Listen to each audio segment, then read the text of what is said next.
So, well-known entrepreneur in South Africa. I think probably everyone in this room has probably heard of you, or at least seen you on somewhere on a business platform of some sort. And we did a podcast a while back. And we kind of talked about the full arc of your entrepreneurial career, and both Sweet South, and then you're also involved in the biotech industry. You're a geneticist by training. A background. Geneticist turned two-sided marketplace entrepreneur. Yeah. Turned back to geneticist. Right. So let's start at the beginning. Not like you're trying to quit. We'll skip that. We'll skip right ahead to when you decided to launch Sweet South. I thought the origin story was interesting. A lot of people probably heard the origin story around a personal need leading into a business idea. But what I thought was interesting is what the original business was when we talked. Yeah. Talk about that a little bit, the pivot you made, the quick pivot you made from your original business idea, which had nothing to do with what it ended up doing. Yeah, so I've always liked the idea of two-sided marketplaces because I think I like the idea of building one platform that benefits two sides. It's also a very complex problem to solve. You've got to solve the chicken and egg problem, and you've got to provide value for what can feel like two competing interests. And so when we first started Sweet South, we were thinking about marketplaces, but had thought about what industries are big and ripe for change in South Africa.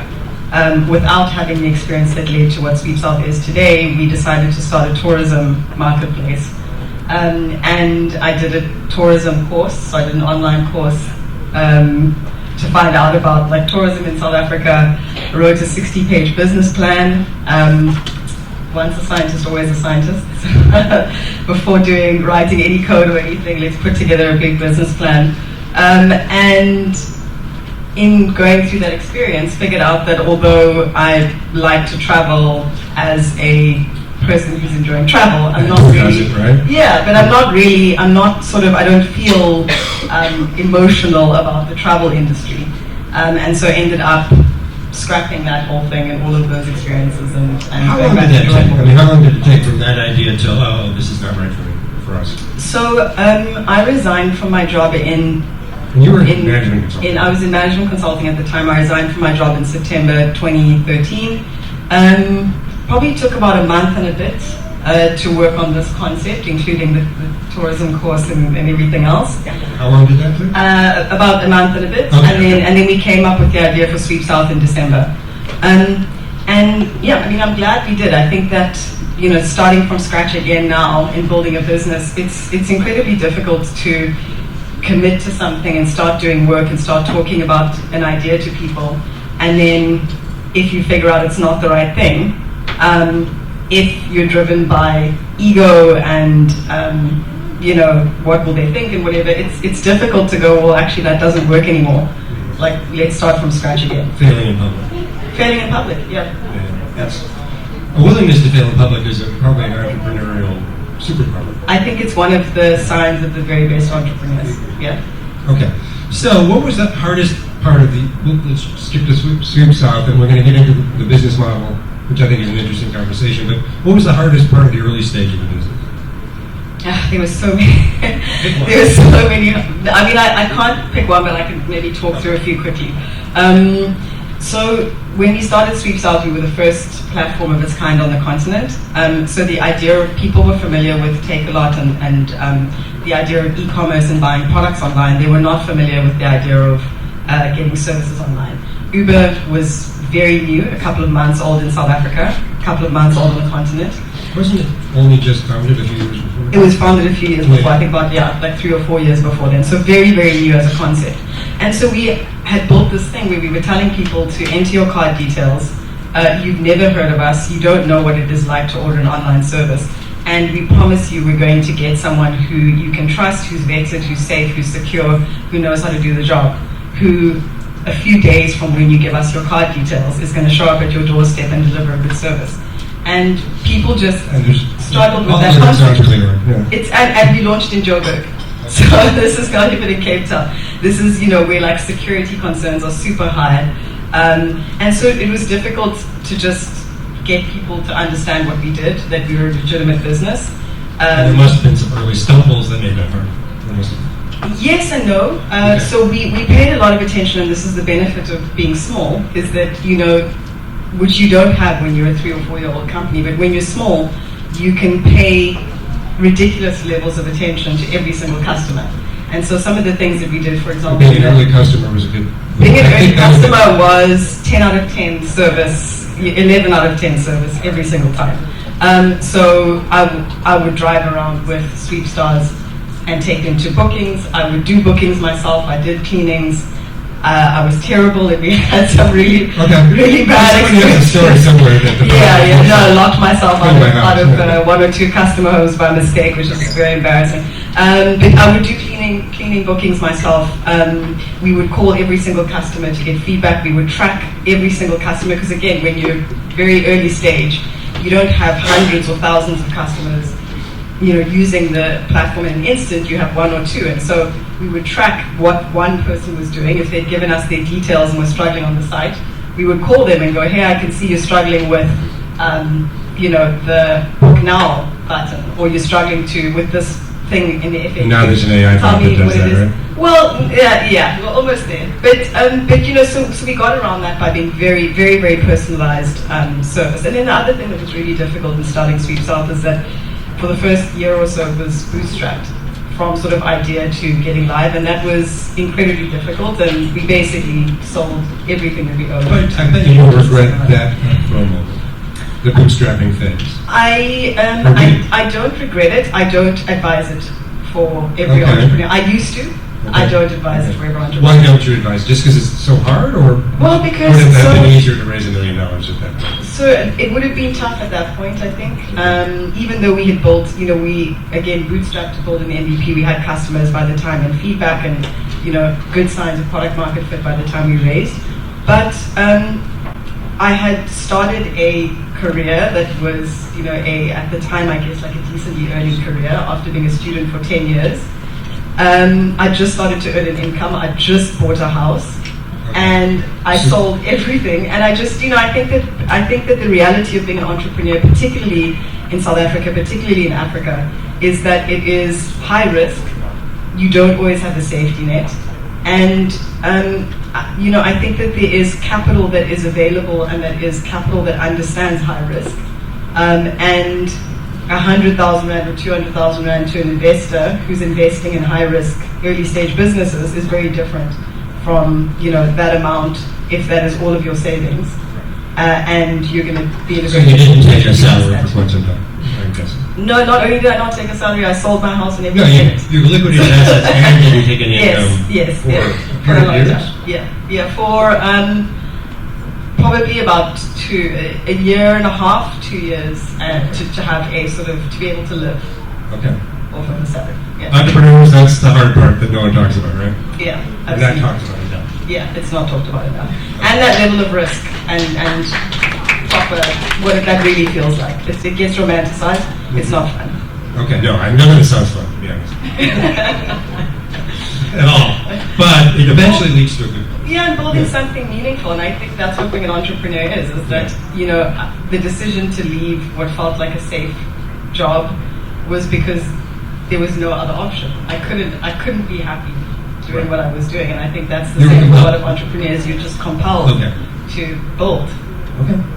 So you mentioned you love two-sided marketplaces. That's a fascinating business model because, as we discussed before, it's incredibly hard. Yeah. But as you said, you told me when we did the interview, is that it's hard, but once you've achieved it, you've built a moat around the business, essentially. Talk about that a little bit more, kind of why the business model is so magical and so many people stay away from it, you know, for that same reason.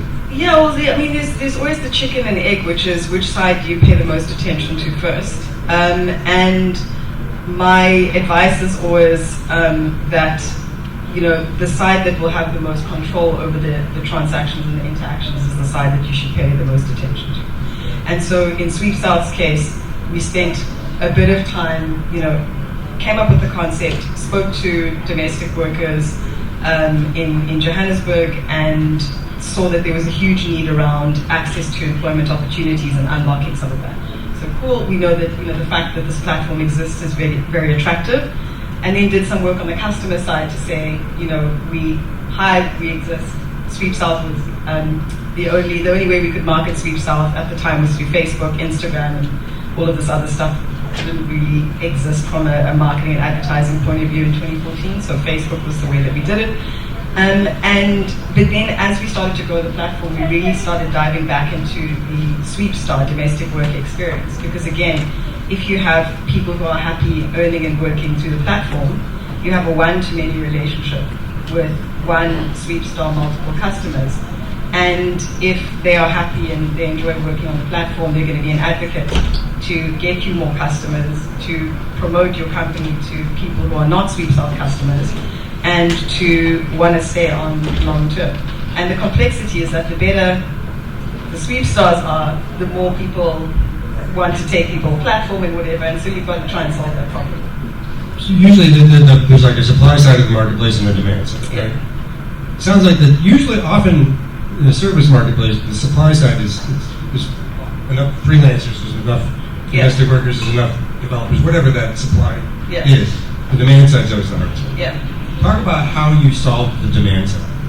Yeah, so I think firstly the difference between a typical marketplace and Sweep South is that we are trying to build long-term relationships. It's not, we're not a marketplace and that there's a transaction and you can go off and do your own thing. We want Sweep Stars to stay on the platform. We want them to build a record of work on the platform that helps with financial inclusion, so that helps them have a record of earnings, a record of performance. They can then go and work with some of our partners as well as other financial services, platforms, companies, and get access to things like microloans and become part of the formal working economy.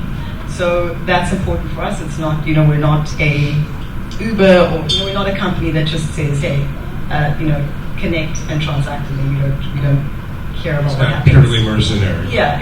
Well, no, and it's not just transactional. There's a relationship, a long-term relationship that we're trying to build with both sides. But yeah, I mean, on the demand side, very early on, going and looking at what prospective Sweep South customers were doing to get help at home, and then making sure that we were part of those channels. So are people going on to Gumtree and trying to find helpers or nannies or whatever it is there? Are they speaking to friends and getting referrals from friends and family members?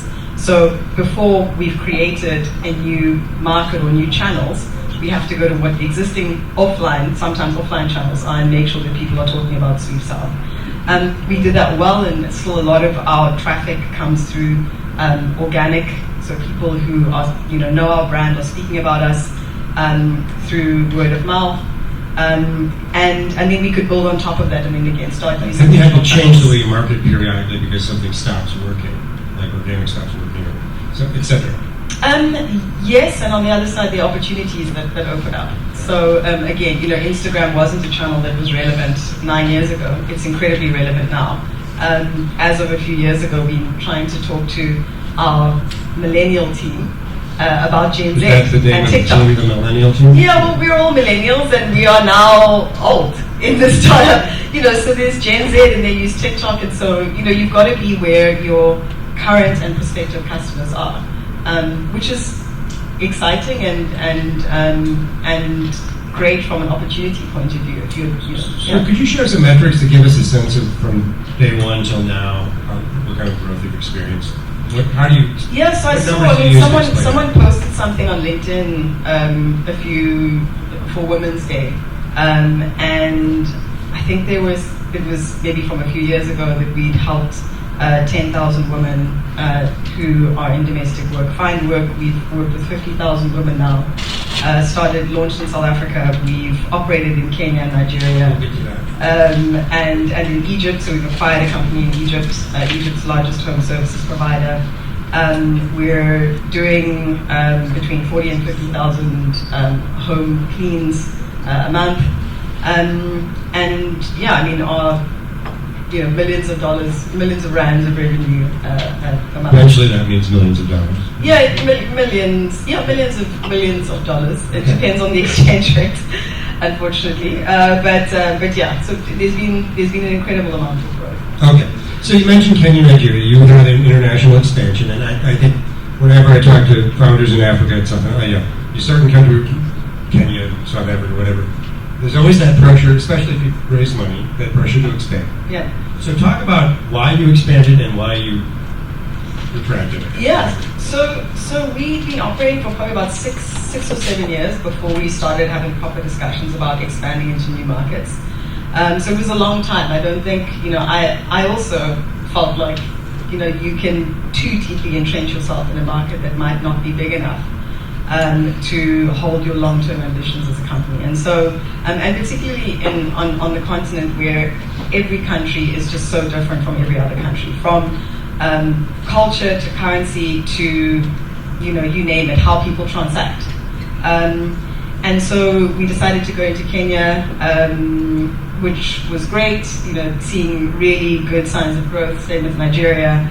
But currencies and currency devaluations in some of these markets are a real... So it was more of a technical problem than a demand and supply-demand problem, or?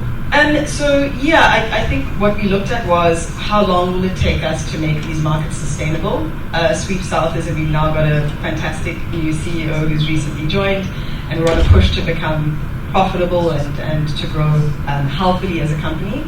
And one of the challenges was, if we are new in these markets, how long is it going to take us to get profitable growth? Well, you were building a brand new business there as well. Or was there existing competitors, I guess, similar companies? So very small competitors. And again, Sweep South on the continent. I think home services internationally is still very early as a category. There are a handful of players in the space, most of them in the UK and in the US, who've done pretty well. Some of them sort of $1 billion, $2 billion, $3 billion companies are sort of, they one or two that reach that level, but it's still very early internationally. And on the continent, we're still by far the largest player. So there were very, very small players in some of these markets, but no one who I would say was any sort of competitive threat, which the negative side of that is exactly as you say, you're going in and you're building a market yourself in every single one of the new markets that you go into. Okay.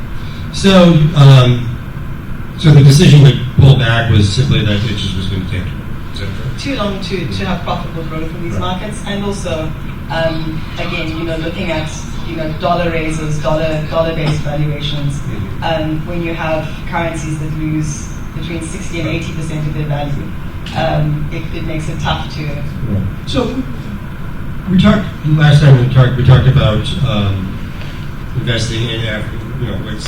Is the opportunity as big as everyone says it is? But one of the things we talked about is the difference between a market size and a true available one.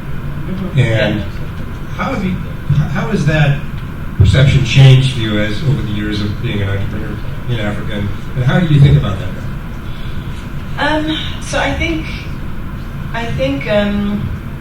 the idea of a middle class on the continent is different from the idea of a middle class in the US, for example, and the buying power, the disposable income that comes with that is very different. I think that there's huge opportunity at grassroots level, so we focus a lot on, again, on value provided for sweep stars with Sweep South. I think, there's incredible opportunity with informal economies, with low income earners, where there's growth opportunity, but also impact opportunity. So I think it's just about where you position your business and who you target. I think that there are really big industries, fintech included, but outside of fintech as well, where we can build technology to capitalize industries, so agriculture, mining, education, healthcare, I think will all be big industries on the continent. You talk about growth and impact. Does it have to be both? Or can it be one or the other and still be successful? For me personally, I'm not interested in growth without positive impact growth, yeah. So, I think that's how to build a sustainable business. I also, a big change in my personal thinking from when we started Sweep South 9 years ago to now, is I'm an incredibly impatient person. I've got it warped through of how long things take.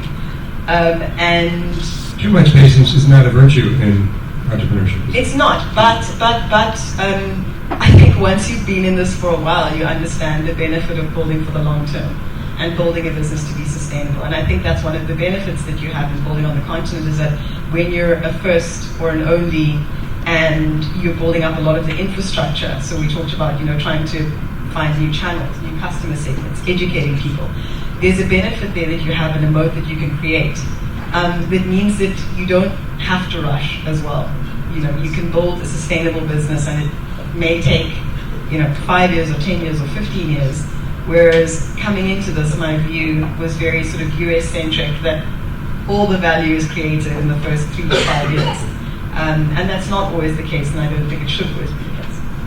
Anyone want to ask a question? Anyone want to ask a question? I should probably talk in the mic because I want other people to do the same thing. Anyone wants to ask a question, please? We have a few more minutes. Just shout.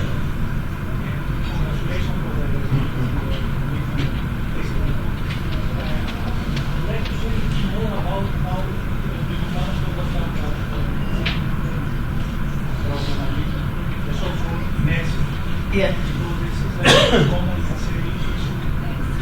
Platforms like that. Yeah. On the one hand, you need the coding, and Yeah. in your case, coding as the domestic workers for home and office Yeah. cleaning. And in order to increase traffic in your platform, another you need, on the other hand, you need traffic in order to have more customers. Yeah. And so you did some SEO activities in your platform, you invested in digital advertising, things like that. Yes. How did you manage to overcome the issue? Yeah. So I think for both sides, it's really understanding the either user customer very well. So on the supply side, we understand very well what are the areas that Sweepstars come from? What are the things that they prioritize? What is going to get them to work? How do you incentivize people to work more? And then on the demand side, the customer side, yes, we've had to look at a lot of different ways of doing digital marketing, have had to work out what is the optimal ratio from a Sweepstar to customer point of view in terms of interactions per month. So being very data-driven has helped. As an example, we have dashboards that look at where is demand coming from, even if it's demand that the team can't satisfy because we don't operate in that area or we don't have enough capacity in that area, but it is live on the minute, and then you have onboarding sessions once a week or multiple times a week. And you as in for future areas and for future services, but it's live. So very, very data-driven, which again I think probably comes from the company being started by 2 scientists and early employees being scientists. But we really use data a lot in an industry where it's historically been very fragmented and where a lot of this data doesn't exist. So Sweepstars now, 9 years in, informs a lot of what South Africa understands and knows about domestic work and the interactions and pay rates and all of this between domestic workers and even private employees who work outside of the platform. So you talked about you being a scientist, and you've recently, I don't know how long it's been at this point, you started a biosciences firm. Talk about what that, just tell us what it is. Yeah, so we've started a company called Pandora, and we... I don't understand what that name is. So it's actually multiple sort of play on words, obviously my surname, but also the notion of Pandora's box and the information and what came out of the box and what was left behind, which was hope. And what we focus on is chronic women's health conditions. So again, going back to my genetics and biology background, I also have for the last 10 years dealt with a chronic health condition that's been expensive, painful, lack of productivity, all of the things that many women with these issues face. And we build technology that helps women find community, access to advice, support, guidance, using large language models, so you don't have to speak to a specialist, you can speak to a personalized health assistant that knows all of your data, and then we collect data from the platform as well and use that to work with biotech and pharma companies to develop new therapeutics for some of these conditions. Love to talk about that more, but we're running out of time. But I did want to ask you about your decision, or your CEOs in the audience, and your decision to step, is it just about wanting to spend time on Pandora, or is there a bigger? Multiple things. I think, again, as a business matures, it's been 9 years, it needs different things. And I think that there are some founders, CEOs who love the very early stages and love the later stages. I'm naturally like working in small groups. I'm disorganized, I'm introverted. I like the uncertainty and high risk that comes with early stage building. I like the ideation, I like the ability to be creative. And I felt like, and this is a multi-year transition, but felt like we were getting to a point with Sweep South where we needed a different personality in the driving seat. And so I've been very fortunate to meet Lorandi after lots and lots and lots of interviews. And she's very different to me, and I think complements myself and Alan in many ways, which is so you weren't looking great. for a mini Aisha to take over. But why? What would be the point, right? And I think that's recognize that what the company needed was, with again our involvement and influence and support, but someone different. And then I also think that as founders, you know when the time is right to move over. And I think the only reason that I would not is because of people. That's the worst reason to stay on, right? Exactly. Yeah. I think we have one question. We have a couple more questions. Let's handle those.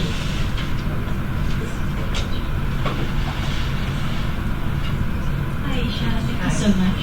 I work with a lot of companies who are international and have business all over the world.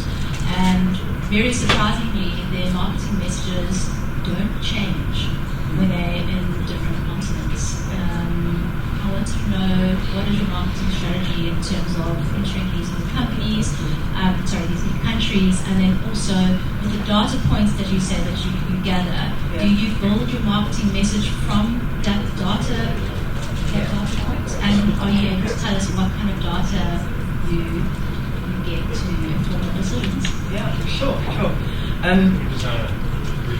There's two really good questions and points. So absolutely have had to tailor our marketing to different markets. Just as an example, in Egypt, it's culturally, I wouldn't even consider it culturally sub-Saharan Africa, right? It's a lot more, I guess, Middle Eastern, Arabic in culture. And so, firstly, it's a completely different language.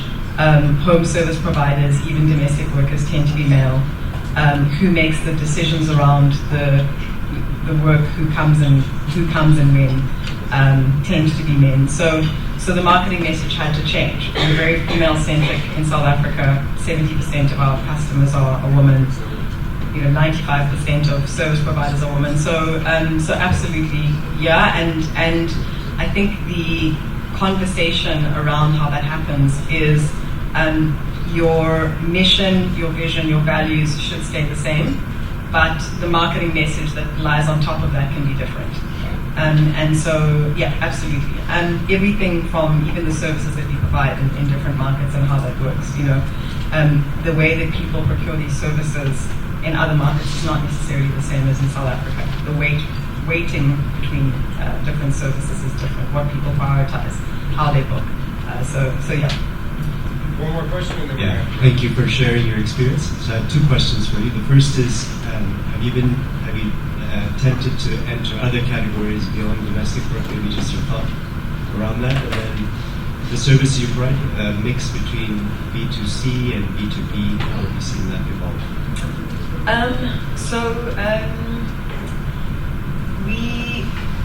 We do offer other services, but all centered around the home. I think again, going back to your vision and why this company exists, it is very home centric.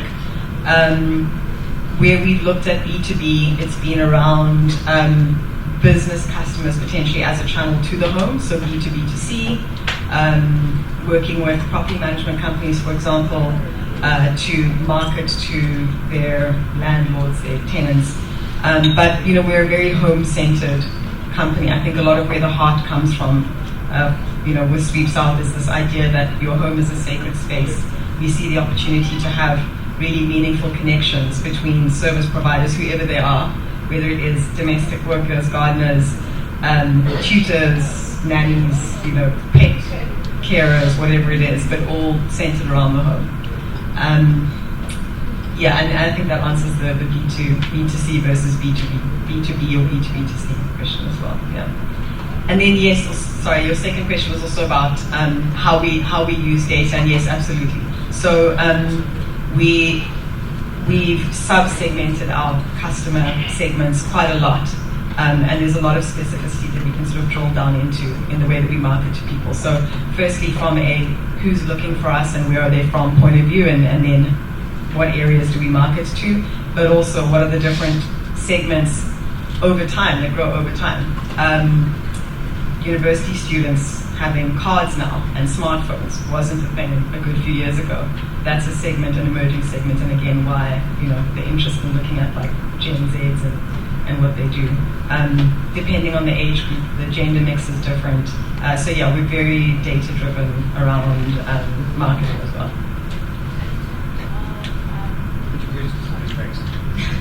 In terms of the data that you are getting, is that like a simple, you're doing like Google Analytics, or do you have some tech that you're using, and if you are, can you tell us what it is?